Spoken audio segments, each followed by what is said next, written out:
Legend of जियानवू के last part के अंदर हमने ये देखा था कि यू चैन किंगडम ऑफ जाओ के अंदर जाता है क्योंकि वहाँ पर कुछ इविल मॉन्क काफी सारे लोगों को मार रहे होते हैं और वहाँ पर जाकर यू चैन काफी सारे इविल मॉन्क्स के साथ में किंग ऑफ ब्लड नाम की इविल स्पिरिट को भी खत्म कर देता है। लेकिन किंग ऑफ ब्लड एक इविल एल्केमी करने वाले घोस्ट ऑफ पिल्स का साथी होता है और वो घोस्ट ऑफ पिल अब यू चैन को मारना चाहता था क्योंकि उससे पता चल गया था कि यू चैन ने ही उसके साथी को मारा है, जिसके साथ इस पार्ट की स्टार्टिंग हो जाती है। और इस पार्ट की स्टार्टिंग में हम जाओ पैलेस को देखते हैं जिसके अंदर यू चैन की आँख खुल जाती है और अब यहाँ पर जाओ किंगडम के किंग आते हैं जो कि यू चैन से बोलते हैं कि आपको आराम करते हुए 2 दिन हो गए थे, यानी कि you chain king of blood से फाइट करने के बाद 2 दिन से बेहोश था। और तभी वहाँ पर किंग की एक बेटी आती है जो कि यू चैन से बोल रही थी कि हमारे किंगडम को बचाने के लिए आपका शुक्रिया। और इस प्रिंसेस का नाम था जी यून और जी यून यू चैन से ये भी बोल रही थी कि वो यू चैन की डिसाइपल बनना चाहती हैं हेंगवा सेक्ट के अंदर, क्योंकि जी यून को भी स्ट्रॉन्ग बनना था कल्टीवेशन करके ताकि वो अपने किंगडम को बचा सके। और वो यू चैन को अपना बड़ा भाई मानने लगती हैं और यू चैन उससे बोलता है कि पहले अगर तुम मेरी डिसाइपल बनोगी तो तुम्हें एक प्रिंसेस की तरह नहीं एक स्टूडेंट की तरह ट्रेनिंग करनी पड़ेगी। तो जब तुम इस बात के लिए रेडी हो जाओ तब तुम हेंगवा सेक्ट के अंदर आ सकती हो मेरी डिसाइपल बनने के लिए। और जी यून भी यू चैन की ये बात मान जाती है, जिसके बाद यू चैन किंग से गुड बाय बोलकर यहाँ से निकलने लगता है। और यू चैन यहाँ से निकलते हुए मिस जिनी को ये मैसेज भेज देता है कि वो किंगडम ऑफ जाओ में जिस काम की वजह से आया था वो पूरा हो चुका है। जिसके बाद हम 2 नए कैरेक्टर्स को देख पाते हैं, जिसमें से एक था एल्डर बो और एक लड़की थी जिसका नाम था नी शेंग और ये प्रिंसेस थी शंगन फैमिली की। साथ ही ये दोनों 3 सेक्ट कंपटीशन के लिए जा रहे होते हैं और अगर आपको याद हो तो यू चैन भी इस कंपटीशन में भाग लेने वाला है जल्दी। लेकिन नी शेंग अकेले घूमना चाहती थी, इसलिए वो किंगडम ऑफ जाओ के एक मार्केट के अंदर आ जाती हैं और वो एल्डर बो से बचते हुए उनसे दूर हो जाती हैं ताकि वो अकेले किंगडम ऑफ जाओ के अंदर घूम सके। और एल्डर बो को ये पता नहीं लगता कि अब उनकी प्रिंसेस कहाँ जा चुकी है। और दूसरी तरफ नी शेंग एल्डर बो से बचते हुए किंगडम ऑफ जाओ के अलग अलग एरिया में घूमने के लिए यहाँ से निकल जाती है। और यहाँ पर यू चैन जो कि हेंगवा सेक्ट की तरफ जा रहा होता है वो ये सोचता है कि वो नीचे के जंगल में थोड़ा रुक कर आराम कर लेगा। और यू चैन अब नीचे आ चुका था जहाँ पर उसको ये जगह बिल्कुल परफेक्ट लग रही थी एल्केमी करने के लिए। और यू चैन को लग रहा था कि कहीं ये वाली जगह किंग ऑफ ब्लड के साथियों की तो नहीं थी। और यहाँ पर यू चैन बिल्कुल सही सोच रहा था क्योंकि उसके पीछे खड़ा था घोस्ट ऑफ पिल जो कि यू चैन से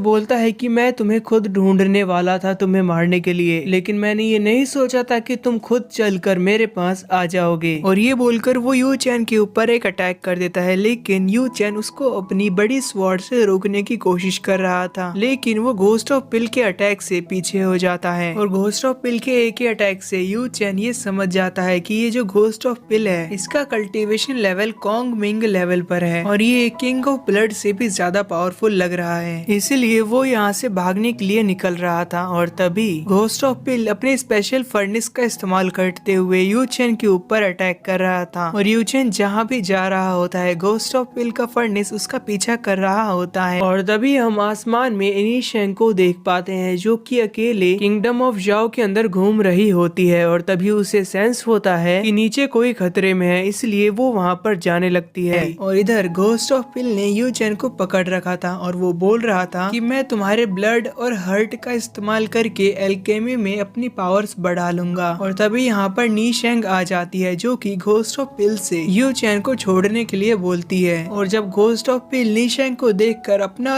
ऑरा रिलीज करता है तब नी शेंग को भी घोस्ट ऑफ पिल का कल्टीवेशन लेवल पता चल जाता है जो कि था कॉन्गिंग स्टेज के लेवल 8 पर। और यू चैन नहीं चाहता था कि उसकी वजह से कोई लड़की फंस जाए, इसलिए वो नी शेंग को यहाँ से भागने के लिए बोल रहा था। लेकिन नी शेंग अपने फादर के दिए गए तालिस्मन पेपर की हेल्प से घोस्ट ऑफ पिल्स के ऊपर अटैक करने लग रही होती है, लेकिन घोस्ट ऑफ पिल के ऊपर इस अटैक का कोई भी असर नहीं होता और वो नी शेंग को भी पकड़ लेता है। और फिर नी शेंग तालिस्मन पेपर का इस्तेमाल करके घोस्ट ऑफ पिल से बचते हुए उसकी बॉडी के अंदर अपनी स्वॉर्ड को घुसा देती है, लेकिन नी शेंग के अटैक से घोस्ट ऑफ पिल के ऊपर कोई भी असर नहीं होता और वो नी शेंग को एक पंच मारकर पीछे फेंक देता है। जिसके दूसरे सीन में हम एल्डर बो को देख पा रहे थे जो कि अभी भी नी शेंग को ढूंढ रहे होते हैं क्योंकि वो एक प्रिंसेस थी और वो अपनी पावर्स का इस्तेमाल करके भी निशैंग को ढूंढने की कोशिश कर रहे थे, लेकिन निशैंग के बारे में उनको पता नहीं चलता। इसलिए वो निशैंग को ढूंढने के लिए कोई हेल्प लेने के लिए हैंगुआ सेक्ट की तरफ चले जाते हैं। और इसके बाद हमें घोस्ट ऑफ पिल का एक बड़ा सा फर्नेस दिखाया जाता है जिसके अंदर यू चैन और निशैंग बैठे हुए थे और घोस्ट ऑफ पिल ने इन दोनों की पावर कोर को सील कर दिया था, जिसकी वजह से ये अपनी कल्टीवेशन पावर का इस्तेमाल नहीं कर सकते थे यहाँ पर। और निशैंग को लग रहा था कि इस फायर की वजह से ये लोग यहीं पर मर जाएंगे, लेकिन यूचन बताता है कि घोस्ट ऑफ पिल को हमारी बॉडी और हमारा हार्ट चाहिए ताकि वो एल्केमी करके अपनी पावर्स को बढ़ा सके, और अगर हम जल जाते हैं तो उसको हमारी पावर्स नहीं मिलेंगी। इसीलिए घोस्ट ऑफ पिल की फायर से हमें कुछ नहीं होने वाला। और इसके बाद यू चैन निशैंग की बॉडी की तरफ देख रहा होता है जहाँ पर आग लग गई होती है और निशैंग उस आग को बुझा लेती है और उसको लगता है कि यू चैन उसको गलत नजर से देख रहा है, इसलिए वो यू चैन को किक मार के पीछे कर देती है। और इसके बाद निशैंग यहाँ से बाहर निकलना चाहती थी, इसलिए वो अपने अंकल वो को याद कर रही थी। और इसके दूसरे सीन में हम मिस जिनी को देख पा रहे थे जिनको यू चैन की फिक्र हो रही थी और वो